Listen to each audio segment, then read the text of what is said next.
দুই ধরনের নামাজি ব্যক্তি জাহান্নামে যাবে। প্রিয় ভাইয়েরা আমার, দুই ধরনের ব্যক্তি এমন রয়েছে যারা নামাজ পড়েও জাহান্নামে যাবে। বিষয়টি একটু অবাক মনে হলো না? বিষয়টি একটু ডেঞ্জারাস মনে হলো না? যে নামাজি ব্যক্তি কিভাবে জাহান্নামে যাবে, যেখানে আল্লাহ রাব্বুল আলামিন নামাজের বিভিন্ন ঘোষণা দিয়েছেন। আল্লাহ রাব্বুল আলামিন বলেছেন, ইন্নাস সালাতা তানহা আনিল ফাহশাই ওয়াল মুনকার, নিশ্চয় এই নামাজ মানুষকে সকল অশ্লীল এবং বেহায়া কাজ থেকে বিরত রাখে। যে ব্যক্তি নামাজ আদায় করবে তাকে নামাজ সকল অশ্লীল এবং বেহায়া কাজ থেকে বিরত রাখবে। এবং অন্য জায়গায় আল্লাহ রাব্বুল আলামিন বলেছেন, ইন্নাল্লাযীনা আমানু ওয়া আমিলুস সালিহাত কানাত লাহুম জান্নাতুল ফিরদাউসি নুজুলা। এখানে আমলে সালিহা বলতে নামাজ বোঝানো হয়েছে। এবং অন্য জায়গায় আল্লাহ রাব্বুল আলামিন নামাজের ফজিলত ঘোষণা করতে গিয়ে বলেছেন, ফি উজুদিহিম আথারি সুজুদ, কিয়ামতের দিন প্রতিটা নামাজি ব্যক্তির কপালে নামাজের আসর থাকবে। উজুদিহিম আথারি সুজুদ, সেজদার যে আসর এটা তার কপালের ভিতরে থাকবে। প্রতিটা নামাজি ব্যক্তির কপালে সেজদার আসর থাকবে। এটা দেখে আল্লাহ রাব্বুল আলামিন নামাজি ব্যক্তিকে চিনে ফেলবে এবং তাদেরকে একত্রিত করে বলবে, ঠিক আছে, তোমরা সকলেই জান্নাতে চলে যাও। সুবহানাল্লাহ। প্রিয় ভাইয়েরা আমার, বলতেছিলাম যে নামাজি ব্যক্তি জাহান্নামে যাবে। মনে হচ্ছে আমি বানিয়ে বলছি না, আমি কোরআন থেকে দলিল দিচ্ছি। আল্লাহ রাব্বুল আলামিন কোরআনের ভিতরে বলেছেন, ফাওয়াইলুল লিল মুসাল্লিন আল্লাযীনা হুম আন সালাতিহিম সাহুন।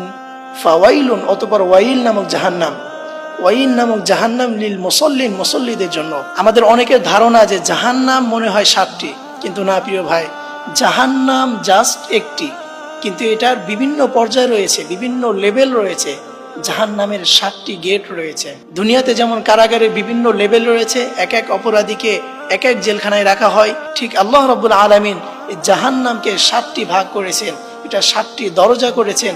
এক এক অপরাধীকে আল্লাহ তাআলা নির্বাচন করবেন এবং তার অপরাধ অনুযায়ী আল্লাহ তাআলা এক একজনকে এক এক গেট দিয়ে প্রবেশ করাবেন। তার মধ্যে 1 নাম্বার হচ্ছে ওয়াইল নামক জাহান্নাম। আল্লাহ রাব্বুল আলামিন বলছেন, ফাওয়াইলুল লিল মুসাল্লিন, অতঃপর ওয়াইল নামক জাহান্নাম কাদের জন্য? লিল মুসাল্লিন, মুসল্লিদের জন্য। প্রিয় ভাইরা আমার, এই দুই ধরনের নামাজি ব্যক্তি এই ওয়াইল নামক জাহান্নামের ভিতরে যাবে। এই ওয়াইল নামক জাহান্নামটা আল্লাহ রাব্বুল আলামিন বিভিন্ন লাঞ্ছনাদায়ক এবং বিভিন্ন অপমানকরক শাস্তি দিয়ে আল্লাহ রাব্বুল আলামিন এই জাহান্নামটাকে সাজিয়েছেন। প্রিয় ভাইরা আমার, দুই ধরনের ব্যক্তির কথা আল্লাহ রাব্বুল আলামিন বলেছেন। এই দুইটি জিনিস যেই ব্যক্তির মধ্যে থাকবে, যে নামাজের ভিতরে থাকবে, আল্লাহ রাব্বুল আলামিন বলেছেন তার হাবিবের মাধ্যমে সেই ব্যক্তি জান্নাতে যেতে পারবে না, বরং তার এই নামাজ তাকে ওয়াইল নামক জাহান্নামের ভিতরে নিক্ষেপ করবেন। তার মধ্যে 1 নাম্বার আল্লাহ রাব্বুল আলামিন বলছেন, আল্লাযীনা হুম আন সালাতিহিম সাহুন। 1 নম্বরে আল্লাহ রাব্বুল আলামিন বলছেন, যারা তাদের নামাজের ব্যাপারে উদাসীন থাকবে। আমাদের মধ্যে এমন অনেক নামাজি আছে যে তারা নামাজের ভিতরে একেবারে উদাসীন।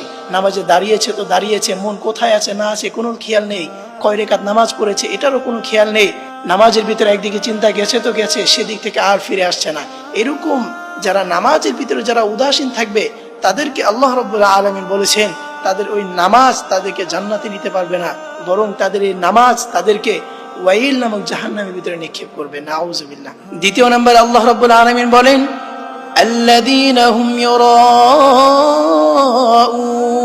2 নম্বরে আল্লাহ রাব্বুল আলামিন বলেন, যারা মানুষকে দেখানোর জন্য নামাজ আদায় করে। প্রিয় ভাইরা, আমাদের মধ্যে এমন অনেক মানুষ রয়েছে যারা মানুষকে দেখানোর জন্য নামাজ আদায় করে, আল্লাহকে দেখানোর জন্য নয়। আনতা আবুদুল্লাহ কাআন্নাকা তারাহু ফাইন লাম তাকুন তারাহু ফাইন্নাহু ইয়ারা, যে আমি নামাজ আদায় করছি, আমি ইবাদত করছি, আমাকে আল্লাহ রাব্বুল আলামিন দেখছেন অথবা আমি আল্লাহ তাআলাকে দেখতেছি। এই টেন্ডেন্সি নিয়ে, এইরকম চিন্তা নিয়ে সে নামাজ আদায় করে না। সে নামাজ আদায় করে মানুষকে দেখানোর জন্য। মসজিদ থেকে সভাপতিত্বর দায়িত্ব থেকে বাদ দিয়ে দিতে পারে, এই জন্য সে নামাজ আদায় করে। সমাজের ভিতরে তার একটা সম্মান রয়েছে, মানুষ তাকে সম্মান করবে না নামাজ না পড়লে, এই জন্য সে নামাজ আদায় করবে। সমাজের ভিতরে হাজী সাহেব হজ করে এসেছে, নামাজ না পড়লে মানুষ হাজী সাহেব বলে না, এই জন্য সে নামাজ আদায় করে। জামাই এসেছে, শাশুড়ি নামাজ আদায় না করলে কি মনে করবে, এই জন্য শাশুড়ি নামাজ আদায় করে। এরকম বহু নামাজি আমাদের মধ্যে রয়েছে যারা একমাত্র মানুষকে দেখানোর জন্য নামাজ আদায় করে। প্রিয় ভাইয়েরা আমার, বলতেছিলাম এই নামাজ যে মানুষকে দেখানোর জন্য নামাজ আদায় করে, আল্লাহ রাব্বুল আলামিন বলেছেন যে তার এই নামাজ তাকে জান্নাতে নিয়ে যেতে পারবে না, বরং তার এই নামাজ তাকে জাহান্নামের মধ্যে নিয়ে যাবে। নাউযুবিল্লাহ। প্রিয় ভাইরা আমার, বলতেছিলাম 2 ধরনের নামাজি ব্যক্তি জাহান্নামে যাবে। তার মধ্যে 1 নাম্বার যারা নামাজের ভিতরে উদাসীন, যারা নামাজের ভিতরে গাফেল, দ্বিতীয় নম্বরে আল্লাহ রাব্বুল আলামিন বলেছেন যারা মানুষকে দেখানোর জন্য নামাজ আদায় করে, এই দুই ধরনের ব্যক্তি যতই নামাজ করুক আল্লাহ রাব্বুল আলামিন তাদের জন্য এই ওয়াইল নামক জাহান্নামটা বানিয়ে রেখেছেন এবং কিয়ামতের দিন তাদেরকে ওয়াইল নামক জাহান্নামের ভিতরে নিক্ষেপ করা হবে। এই জন্য প্রিয় ভাই, প্রিয় বোনের আমার, আসুন আমরা নামাজের ব্যাপারে উদাসীন না হই, মানুষকে দেখানোর জন্য নামাজ না পড়ি, বরং আমরা আল্লাহকে দেখানোর জন্য এবং মনোযোগ সহকারে আমরা নামাজ আদায় করি। আল্লাহ রাব্বুল আলামিন আমাদের সকলকে সঠিকভাবে নামাজ আদায় করার তৌফিক দান করুন।